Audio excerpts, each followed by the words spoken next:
Hi brothers and sisters. This is rather an unusual video for me, but I feel as though that I need to do this video out of my house today. I usually like having the lights set up and all the rest of it, but I decided just to come out, meditate, and while I'm here, talk to you guys. Acts 17, New Testament in the Bible, talks about younger people will prophesy and older people will have dreams and visions, and the Spirit will be poured out on sons and daughters, etc., etc. This is talking about the end times, and I feel as though, really feel that these are the end times. I think it's time that people wake up, to be honest with you, because I remember a couple of years ago when I was praying. This is in my early days as a born again Christian, and I was praying about something I can't remember now. Holy Spirit saying to me, look up the word soul. And I thought, what's that got to do with my vision? So I looked at the word soul, and to my amazement, it said in the Oxford Dictionary that soul is the immortal part of you that never dies. And then it started to make me think, well, if it's the immortal part that doesn't die, where does it go to? What happens to your soul? And I was baptized by this point, but it made me realize, we don't really know a great deal, and it's scary, to be honest with you. But that's just what I thought at the time. But the reason why I'm doing this video is because I want to discuss my dream that I had several months ago, and I prayed on it, and I've spoken to several people about it. I feel as though I'd like to share it with you as well. And it's quite an interesting dream, because I was praying about a person that I thought would be a potential husband. Here we go again. Yeah, I know, but it wasn't to be. And to cut a long story short, God did answer the prayer for that one, and it was a definite no-no.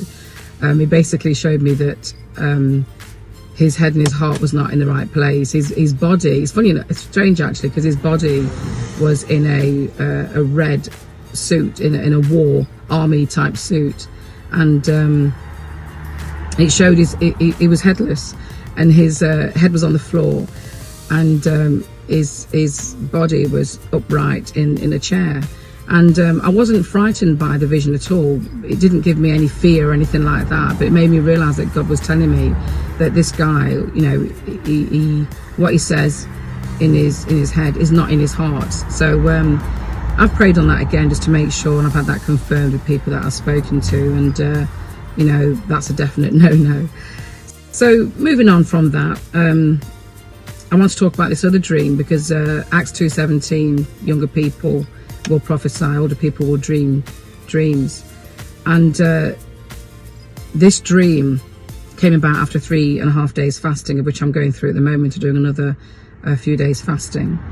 And this particular dream was very interesting, because the Holy Spirit woke me up. I did a video on this before and said, be still.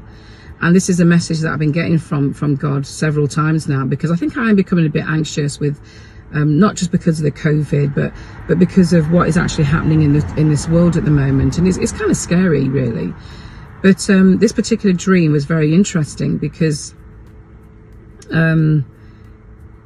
it was a chessboard, and I haven't played chess for years, and I mean over 30 plus years, and I didn't understand it at first. But while I was in this dream, there was a chessboard with the enemy on one side. I was gonna say he was in black, but he wasn't. He was in a very dark green colour. He was a lizard. Can't get my words out now. It's quite disturbing, I suppose. He was a lizard type creature. Clearly he was the devil, and he had very long fingernails, which was what I thought was very strange, because I thought, how can he play chess with those long fingers? And to cut a long story short, every time the devil made his move on the chessboard, there was hate on the earth.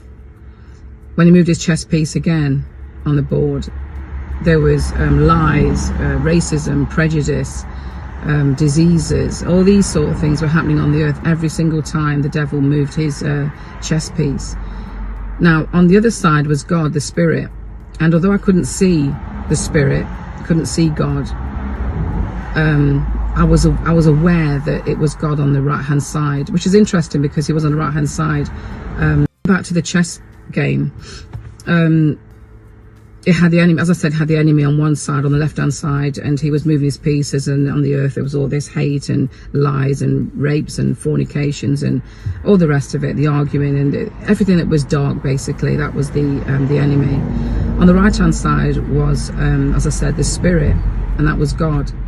And as I said, I couldn't see him, but I was very aware that he was there. And all his pieces in the chess game were all still. They weren't moving at all. And I thought to myself, this is a strange game. All God's pieces were all still. They were all smack bang in the middle of each square, nice and clean. And, you know, the white and gold were the colours that I saw on these chess pieces. And none of them were moving. So I thought, well, how can you play a game of chess where the enemy is moving all his pieces? Well, God isn't moving any of his pieces. But clearly, God doesn't need to move. Why does he? He knows what's happening. He knows the beginning and the end. He's omnipresent. So he knows what's going to happen next. You know, and it's in the Bible. If we need to know what is going to happen next, we have to read that Bible. We have to have a real understanding of what is going off in the world, and put our suit of armor on and get our thinking caps on, and understand that we are seriously in the end times. I know there's rumors about things happening this September. You know, I've had a date that says September the 26th. I don't know what it means yet. I don't think it's necessarily the end of the world, you know, or God's gonna rapture us. You know, I haven't actually planned how I'm going to do, or how I was going to do this video. I just decided just to get out and let the Holy Spirit lead me. But I have noticed that on the YouTube, on some Israeli news, that there has been a burnt offering. You know, as I said, it shouldn't be scary, because we should be pleased that this is happening. But while we are pleased that this possibly may be happening, we have to realize that this is a sign that is mentioned in Matthew 24, that we have to be aware of what is happening in the world. We have to also be aware of Satan's devices. He is out there to kill and destroy. And you know what? This year, he is ramping it up. And I've said this all over Facebook, and people just think I'm ranting and raving, and that's fine. I don't care. You know, I'm just being led by the Holy Spirit, and that's the way that it is. There are churches in America. I know we're in England, but I have to look at the news all over the place. And there are churches in America that have been banned from worshipping. They've also been banned for worshipping in their homes as well, in small groups. There's all sorts of things going off. And although there was an interesting video just recently from I don't know her name, I think it's Melinda Trump. Sorry if I got her name wrong. I don't follow Melinda. I think her name's Melinda or Miranda. Anyway, moving on. Trump's wife, anyway.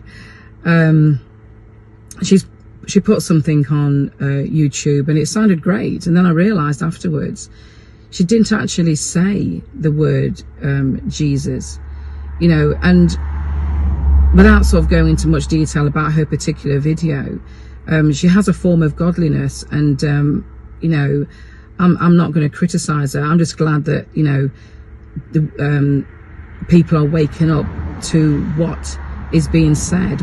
We are one accord together. If we unite and not fight against each other, you know, we will be strong. But if we listen to all that is going off in the world that divides us and brings about hate and lies and all the rest of it, then we're not going to be ready. And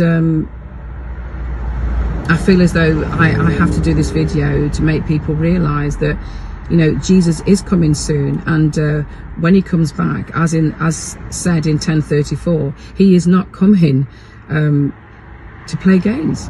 He is coming back with a sword. It says very clearly, I have not come to bring a sword. I have not come to bring peace. I have come to bring a sword. And then, you know, on YouTube, recent videos are saying things like, we're building this temple because Jesus is not Jesus. They don't even mention Jesus. They say when the Messiah comes, he will bring about peace. No. If they go to Matthew 10:34, it says very clearly, I'm not coming to bring peace. I'm coming with a sword.